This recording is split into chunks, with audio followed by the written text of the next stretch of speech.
Hi everyone, let's talk about the AI function in Google Sheets. It's relatively new in 2025 and it's a really powerful way of bringing AI directly into the cells of your sheets. So I'm going to start with a very simple introduction and then we'll look at some use cases of the AI function, and at the end we'll talk about a few things you can't do with the AI function. So let me just put a name into cell A1. And then in B1, make this even bigger, we'll say equals AI. Summarize, categorize, or generate text tailored to your data with Gemini. And it takes two arguments, a prompt and an optional range, which is where it references some other cell that has some information that we want to pass through to Gemini, the AI model. So we'll say, write a cordial welcome message to this person. And we'll say A1 for Bob, and then we'll hit enter. It's generating the AI cells up here, and it's come up with a very nice, succinct, short one. Welcome, Bob.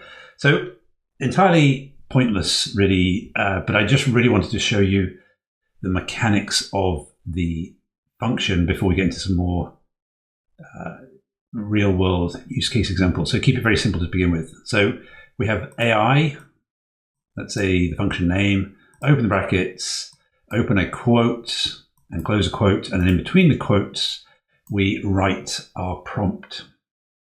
And it's good to be specific and to include any special instructions in there. And then, as I said, the second argument, which is optional, comes at the end here, and it just adds additional information that gets passed through to Gemini. Now, let me show you, there's another way we could write this. So let's put the title in a different one down here, and we'll say he's the CEO. And this time, perhaps we want to reference two cells, but it doesn't like it. It won't give us, it doesn't work like that. It only has two arguments. So how do we work if we have multiple cells we want to reference, but they're separate, they're not joined to each other? Because if the CEO is up here, then we could reference it like that, hit enter, and it's going to work. And there we go. Welcome to Bob, our new CEO. So it picked up the information from both of those cells because they were continuous. I could supply one range. So if we do our example, let's do it underneath where they are separate, they're not joined. So what we can do is we can start with the function we had before, so write a cordial welcome message to this person. And instead, what we'll do is we'll say to,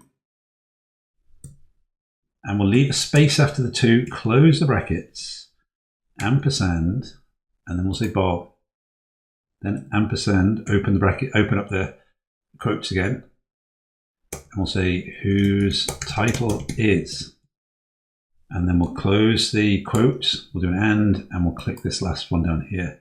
And then this time we're not going to do the extra argument. We'll leave that argument off, and then we'll hit enter, generating, and there we go. It's actually come out with the same result.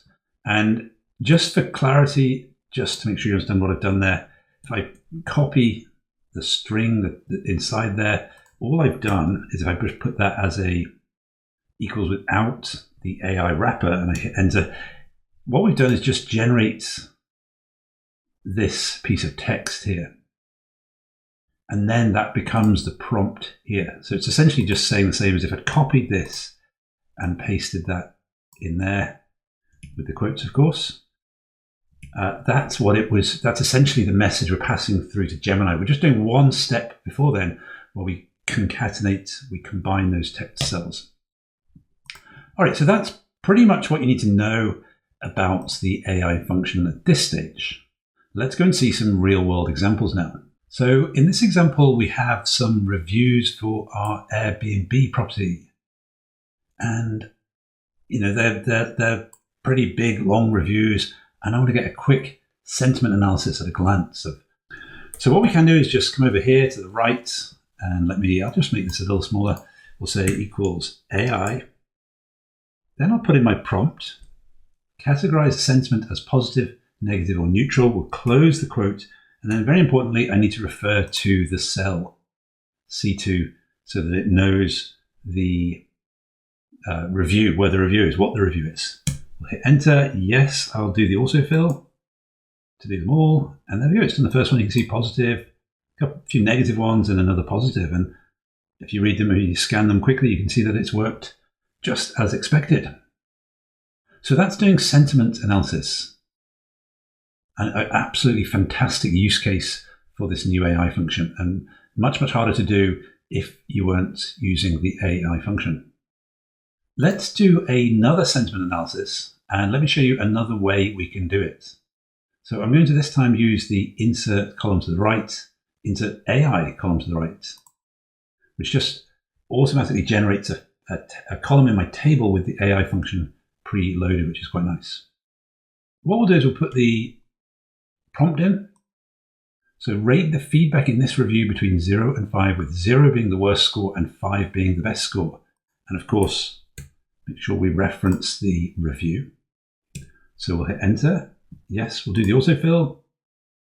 And then you can see it's generating the rating that it's given based on the review. It's done a nice rating for me. Now that doesn't look particularly fantastic yet, but this is where the magic is. What we can do inside the table is right-click, edit column type, smart chips, and rating, and it turns it into star ratings for us.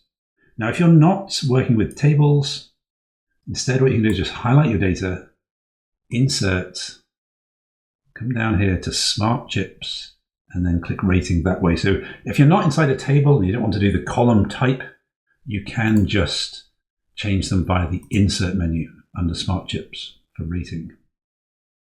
And as long as the value is between 0 and 5, then it will work the output. So make sure you have to specify that in your prompt there. So rate the review between 0 and 5. So be very clear with that prompt there. So let's keep going with this Airbnb review. Let me add another AI column, and then I'm going to just hide these two so we can see this one a little more clearly. So we'll say equals AI, then open the quotes, put in our prompt, write a summary of the user's feedback in under 10 words. Close the quote, comma, and then of course, give it the review text. We'll hit enter. Yes, we'll do them all. And what it does is it summarizes these. Let me just wrap the text. It makes them much smaller. It summarized those reviews for me down to much more manageable single sentences. So another great use case there of summarizing text.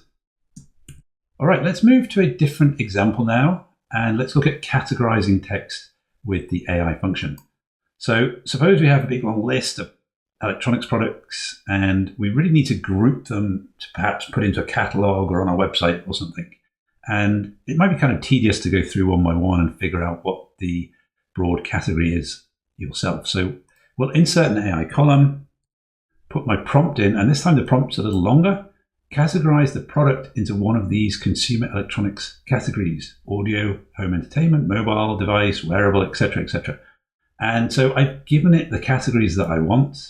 So I've fixed the limit of the broad categories. I'm making sure that it's not just going to categorize them into 100 different categories. I've selected, I think there's 12 here, but you could select 5 if you wanted it to be even broader than that, more generic. So then we'll just make sure we select the product itself and hit enter, and yes, we'll do the autofill. And then it's going to go through now and categorize all of these based on the product name. So a huge, huge time saver if you find yourself doing this kind of stuff. And there we go. It's now categorized those all for me. So it makes it super easy now if I want to do a pivot table. Let's just quickly do that. Existing sheet. We'll pop it here. We'll create, and now we'll do rows and count the rows as well. And there we go. So we had 3 audio, 2 computing, 1 drone. So it's just a very quick way of summarizing what the data was by categorizing it. And that's the AI function. You can imagine if I had 200 rows or thousands of rows, then you'll be able to do that much, much more quickly than if you were trying to do it one by one. Now, since we're talking about this, and I've just mentioned hundreds of rows, it's worth mentioning that the AI function can do 200 sort of generates in one go. So we had 20 here. If you remember, if I try and refresh here, refresh and insert 20 AI cells, and you see it's working away up there, generating AI cells, it can do 200 in a go. So what you have to do, if you had 400 cells, you highlight 200, generate those 200, then move on to the next 200 and generate those. You can't do more than 200 in one go at the current time. Okay, so let's take a look at this last example. Let's suppose we're working in the marketing department of our consumer electronics division, and we have been tasked with creating some Instagram posts for these products. Now, we're not going to be doing photography here. That's not our jam. But what we will need to do is create some descriptions and hashtags and things for these. So I'll just show you this example as an illustration of generating text. So again, we'll generate an AI column or just type in AI, copy in my prompt. So generate a short under 20-word description for Instagram for this product with these features, make it funny and include emojis and relevant hashtags. So again, very specific with what I want in the result. And this time I'm going to highlight product name and key features, the two, both columns, A2 to B2. So we'll hit enter. Yes, we'll do this. It's going to take a little bit longer. And then we'll wrap the text so we can see. And there we go. Drown out your boss or life. A bit dramatic. Project your movies in 4K and your couch will thank you. So there we go. It's generated some Instagram copy for us. Now, whether you like it or not, that's an entirely different question. But again, just an illustration of what you can do with this AI function. So before we go, one last thing to talk about is a few things you can't do with the AI function. So let me just pop open a new page. We'll put some numbers in here. And let's say we try to do something like this. Add up the numbers.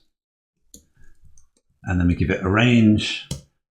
And what will happen is it's working, but it says calculations are not supported. And what I want to do is at this stage, if you're thinking about trying to use AI, just take a pause and say, can I just do this the ordinary, normal, regular way? Am I really, is the AI going to add value, or am I just using AI for the sake of using AI? And of course, there are plenty of functions out there that are designed to do these sorts of calculation type tasks. So AI doesn't do calculations yet.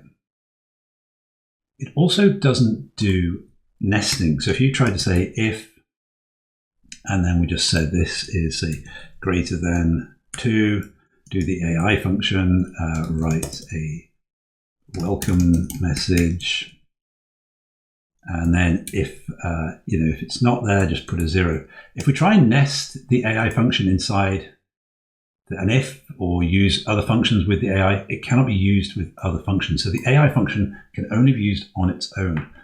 So I hope you enjoyed that lesson. Thanks for watching, and I'll see you again soon in another lesson. Bye for now, folks. Bye.